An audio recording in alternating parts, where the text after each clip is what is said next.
सुप्रभातम बच्चों। हम हितोपदेश पढ़ रहे हैं, हितोपदेश का मित्र लाभ। और उसमें हम इससे पहले चर्चा कर रहे थे विद्या के दो प्रकार, शस्त्र विद्या और शास्त्र विद्या, जिसमें शास्त्र विद्या को उत्तम बताया गया है।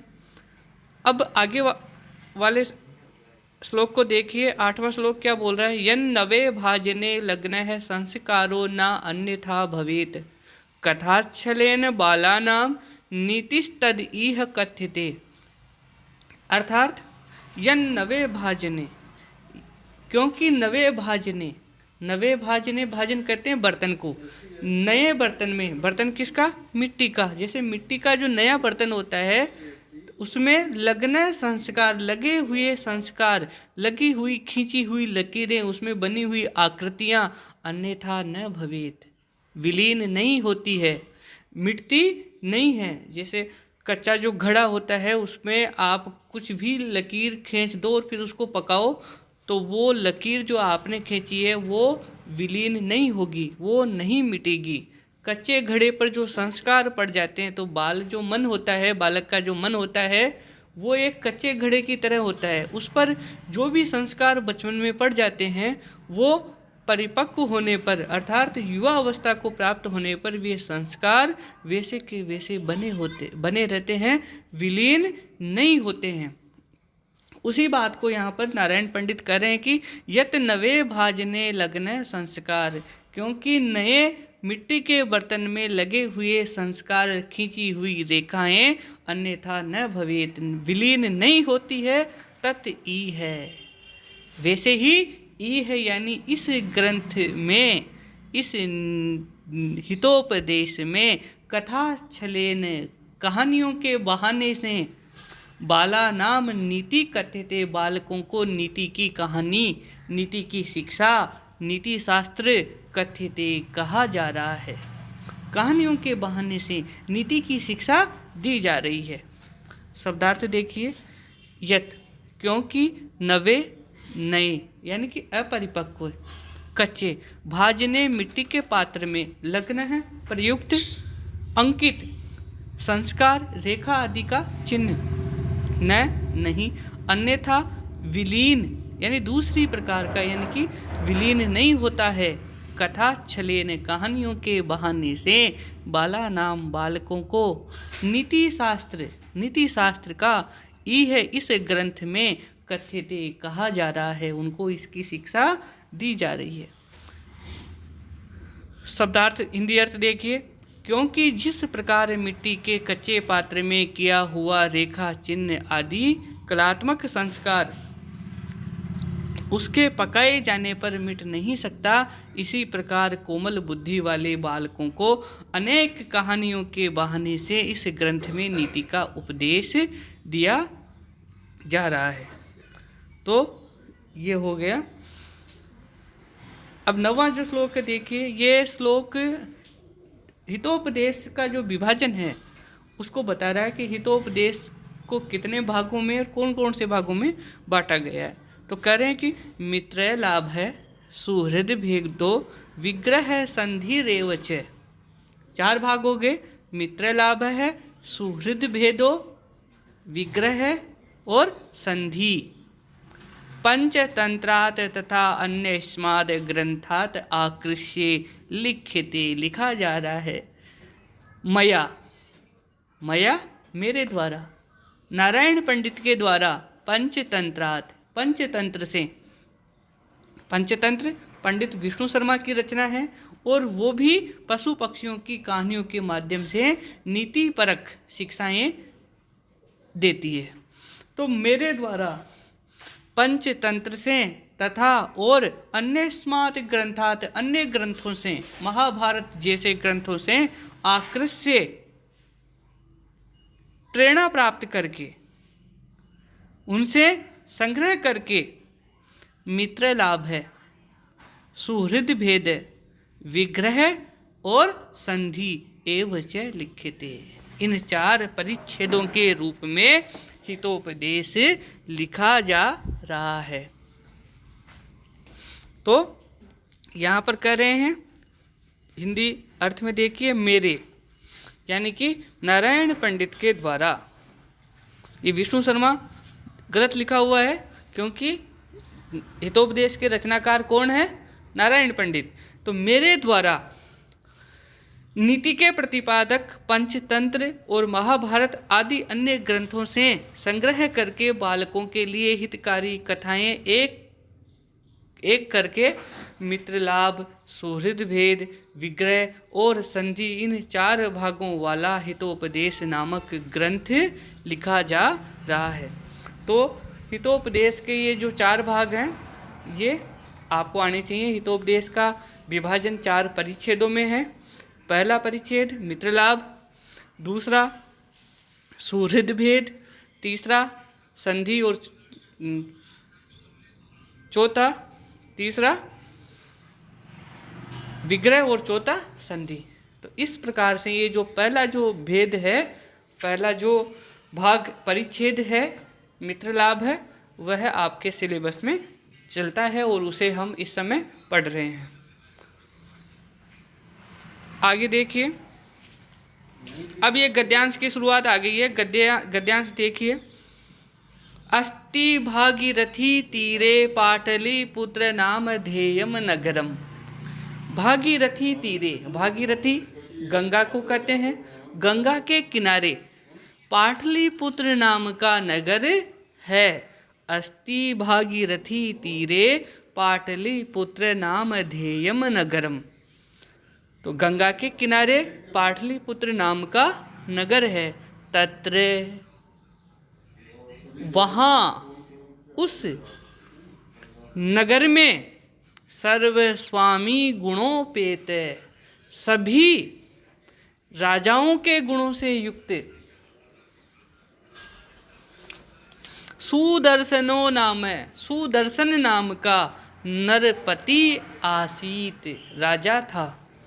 तो उस पाटलिपुत्र नगर में सभी राजाओं के गुणों से युक्त सुदर्शन नाम का राजा था। स भूपतिर एकदा, वह राजा एक बार, या उस राजा ने एक बार केनापि, किसी के द्वारा पठ्यमानम, पढ़े जाते हुए श्लोकद्वयम, 2 श्लोकों को सुश्राव्य, सुना। उस राजा ने एक बार किसी के द्वारा पढ़े जाते हुए श्लोक द्वयम सुश्राव्य, 2 श्लोकों को सुना। अब उसने कौन से 2 श्लोक सुने? उसमें से पहला श्लोक है ये 10वें नंबर का। अनेक संशयोच्छेदी परोक्षार्थस्य दर्शकम सर्वस्य लोचनम शास्त्रम यस्य नास्ते अंध एव स। अनेक संशयोच्छेदी, अनेक संशयों को मिटाने वाला, परोक्षा अर्थ से दर्शकम, और परोक्ष अर्थ को दिखाने वाला। परोक्ष अर्थ यानी अप्रत्यक्ष। परोक्ष का तात्पर्य क्या है? जो हमारी आंखों के सामने ना हो, यानी कि भूत और भविष्य, इन दोनों को दिखाने वाला। शास्त्रम, शास्त्र। तो अनेक संशयों को मिटाने वाला। हमारे मन में कई तरह के संशय होते हैं। ऊहापोह की स्थिति होती है, कर्तव्य और अकर्तव्यों की उलझन में हम फंस जाते हैं कि हमें क्या करना चाहिए, क्या नहीं करना चाहिए। ऐसी दृष्टि में हमारा मार्गदर्शन करता है शास्त्र। उसी प्रकार से जो परोक्ष होता है, यानी कि जो भूत और भविष्य होता है, उसको दिखाने वाला भी कौन होता है? शास्त्र। सर्वस्य लोचनम, सभी का लोचन है, सभी का नेत्र है। तत् यस्य नास्ति, वह लोचन, वह शास्त्र रूपी लोचन, वह शास्त्र यस्य नास्ति, जिसके पास नहीं है, स अंध एव, वही वास्तव में अंधा है। तो यहाँ पर करें कि आंखें जिसके पास नहीं है वह अंधा नहीं है। वस्तुतः अंधा तो वो है जिसके पास शास्त्र का ज्ञान नहीं है, क्योंकि शास्त्र ही सभी का लोचन है, सभी का नेत्र है। शास्त्र से ही मनुष्य भूत और भविष्य दोनों को देख सकता है। तो ये बहुत अच्छा श्लोक है। यहाँ पर देखिए एक बार आप, हिंदी अर्थ देखिए गद्यांश का। गंगा के तट पर पाटलिपुत्र नाम का एक नगर था, जो हमने ऊपर पढ़ा ना, कहाँ पर, यहाँ पर। अस्ति भागीरथी तीरे पाटलिपुत्र नामधेयम नगरम। गंगा के किनारे पाटलिपुत्र नाम का एक नगर है। तत्र उस नगर में सर्वस्वामी गुणोपेत, सभी राजाओं के गुणों से युक्त सुदर्शन नाम का नरपति आसीत, राजा रहता था, राजा था। स भूपतिर एकदा, उस राजा ने एक बार, केनापि पठ्यमानम, किसी के द्वारा पढ़े जाते हुए, श्लोक द्वयम सुश्राव, दो श्लोकों को सुना। तो गंगा के तट पर पाटलिपुत्र नाम का एक नगर था, उसमें सब राजाओं के गुणों से युक्त सुदर्शन नाम का एक राजा था। उस राजा ने एक बार किसी व्यक्ति से पढ़े जाते हुए इन दो श्लोकों को सुना। पहला श्लोक कौन सा सुना? अनेक संशयोच्छेदी परोक्षार्थस्य दर्शकम शास्त्रम। अनेक संशयों को मिटाने वाला और भूत और भविष्य की वस्तुओं को भी दिखाने वाला शास्त्र सभी लोगों के लिए दिव्य नेत्र के समान है। सर्वस्य लोचनम, सभी का नेत्र है। वह शास्त्र जिसके पास नहीं है, तत् यस्य नास्ति, वास्तव में स एव अंध, वही वास्तव में अंधा है। अब ये जो कहानी है ये शुरू होती है, पाटलिपुत्र पटना का प्राचीन नाम है। दूसरा जो श्लोक सुना राजा सुदर्शन ने, पहला श्लोक तो ये सुना, अनेक संशयोच्छेदी सर्वस्य परोक्षार्थस्य दर्शकम सर्वस्य लोचनम शास्त्रम यस्य नास्ति स एव अंध। पहला श्लोक तो ये सुना। दूसरा श्लोक उस राजा सुदर्शन ने कौन सा सुना? यौवनम धन संपत्ति प्रभुत्वम अविवेकिता एकेकम अपि अनर्थाये किमु यत्र चतुष्टयम।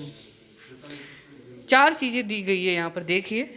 पहला यौवनम, युवा अवस्था, धन संपत्ति, दूसरी तीसरी है प्रभुत्वम, अधिकार, चौथी है अविवेकिता, अज्ञानता, एकेकम अपि अनर्थाय, इनमें से एक भी अनर्थ के लिए पर्याप्त है, विनाश के लिए पर्याप्त है।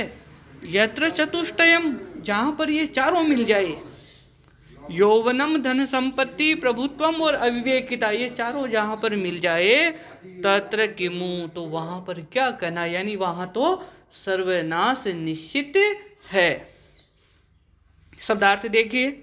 यौवनम, युवा अवस्था, धन संपत्ति, द्रव्य वैभव, प्रभुत्वम, स्वामित्व, अधिकार, अविवेकिता, विचार शून्यता, अज्ञानता, एक एकम, अलग अलग स्थित होने पर भी, अनर्थाय, आपत्तिप्रद कार्य के लिए है, यानी कि अनर्थ के द्वार है।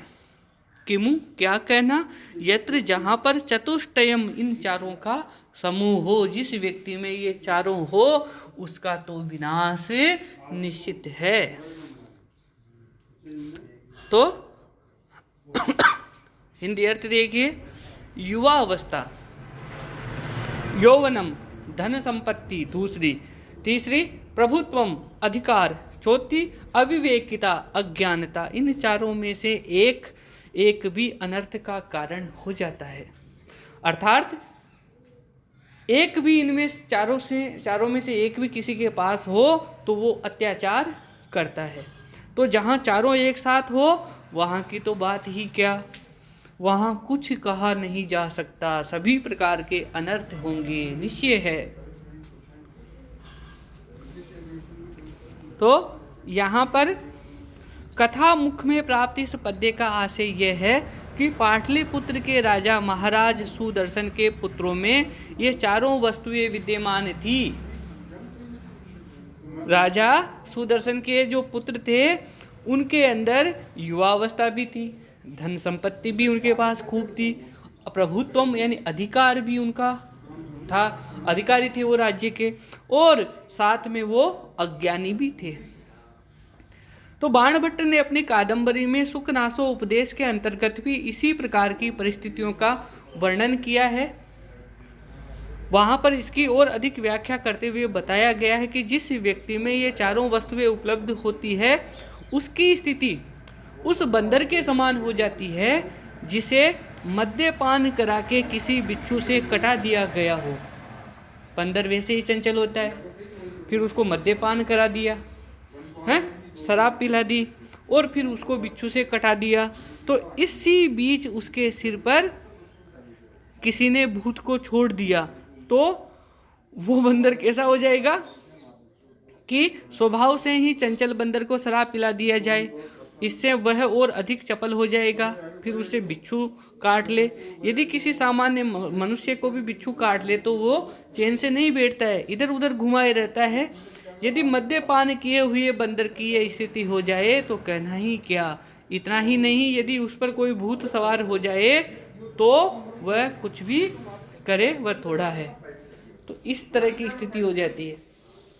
तो यहाँ पर राजा सुदर्शन के जो पुत्र थे उन पुत्रों में ये चारों अवगुण थे। तो राजा को चिंता हो गई कि इनमें से एक भी विनाश के लिए पर्याप्त है, तो मेरे पुत्रों में तो ये चारों ही हैं। यौवनम धन संपत्ति प्रभुत्वम अविवेकिता। तो ये 2 श्लोक उसने सुने, राजा सुदर्शन ने ये 2 श्लोक सुने। उनको सुनने के बाद देखिए क्या करें आगे। इते आकरणे, ऐसा सुनकर, आत्मन पुत्राणाम, अपने पुत्रों के, अनधिगत शास्त्राणाम, उसने देख लिया कि उसके पुत्र कैसे हैं, अनधिगत शास्त्राणाम, शास्त्रों को नहीं पढ़ने वाले, नित्यम उन्मार्ग गामी नाम, हमेशा उन्मार्ग यानी बुरे मार्ग की ओर जाने वाले। उसके पुत्र कैसे थे, शास्त्रों को नहीं पढ़ने वाले, अनधिगत शास्त्राणाम, नित्यम उन्मार्ग गामी नाम, हमेशा बुरे रास्ते की ओर जाने वाले, और शास्त्रा अनुष्ठानेन उद्गीर्ण मना, शास्त्रों को पढ़ने में उद्गीर्ण मन वाले। स राजा, उस राजा ने चिंतयामास, चिंता व्यक्त की, और उसने कहा, क्या चिंता व्यक्त कर रहा है राजा, देखिए, को अर्थ है पुत्रेण जातेन यो न विद्वान न धार्मिक है।